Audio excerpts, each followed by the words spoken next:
কালিয়াগঞ্জ পুরসভা 17 ওয়ার্ড বিশিষ্ট। বেশ কয়েক মাস যাবৎ 17টি ওয়ার্ডের রাস্তাগুলি বেহাল হয়ে পড়ে। ফলে সাধারণ মানুষদের মধ্যে ক্ষোভ বাড়তে থাকে।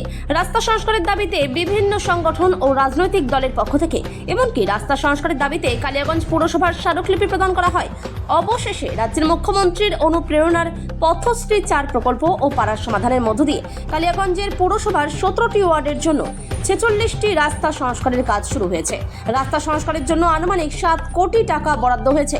ইতিমধ্যেই রাস্তার কাজ শুরু হয়েছে। ছোট ছোট বেশ কয়েকটি ঢালাই রাস্তা ও পিচের রাস্তা সংস্কার হলেও যার মধ্যে বেশিরভাগ রাস্তায় পেভার ব্লক রাস্তা হিসেবে নির্মাণ করা হচ্ছে বলে জানান কালিয়াগঞ্জ পুরসভার পুরপ্রধান বিশ্বজিৎ কুণ্ডু। আগামী আরও কয়েকটি রাস্তা সংস্কার করা হবে বলে জানান পুরপ্রধান। রাস্তার কাজ শুরু হওয়ায় খুশি কালিয়াগঞ্জের মানুষেরা। কালিয়াগঞ্জ থেকে অনুপ জয়সওয়ালের রিপোর্ট, বিগ নিউজ বাংলা। আমাদের মাননীয় মুখ্যমন্ত্রী মমতা ব্যানার্জির যে উদ্যোগ কালিয়াগঞ্জের জন্য আমরা অ্যাপ্লাই করেছিলাম, সেখানে আমাদেরকে 46খানা রাস্তা দিয়েছে। তার বরাদ্দ করেছে 7 কোটি টাকা। আমাদের কাজ পুরো সম্পূর্ণ ওয়ার্ডেরই কাজ কম বেশি চালু হয়ে গেছে।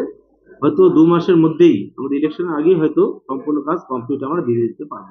কি ধরনের রাস্তা হচ্ছে? বেশিরভাগ কাজই আছে আমাদের ব্লকের, আর কিছু আছে ছোট ছোট যেগুলো ঢালাই রাস্তা। আর ডেট তো এর মধ্যে নেই, বেশিরভাগই সম্পূর্ণই রাস্তা, ডেট নেই পদ্মশ্রী কাজে। কতটা মানুষ তাহলে সুবিধা পাবে? বেশ সুবিধা পাবে। তারপর আমিও সামনের মাসেই আবার কিছু রাস্তার জন্য আবার অ্যাপ্লাই করেছি কলকাতায়। আমাদের ফিরাদ সাহেব, আমাদের ফিরাদ হাকিম নগর মন্ত্রী আমাকে যেতে বলেছে, আবার আমাকে কিছু রাস্তা দেবে।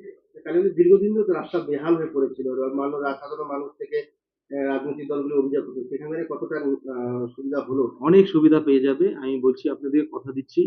আপনাদের ইলেকশন আগে যেটুকু তো হয়েই যাবে মোটামুটি আপনার 46খানা রাস্তা।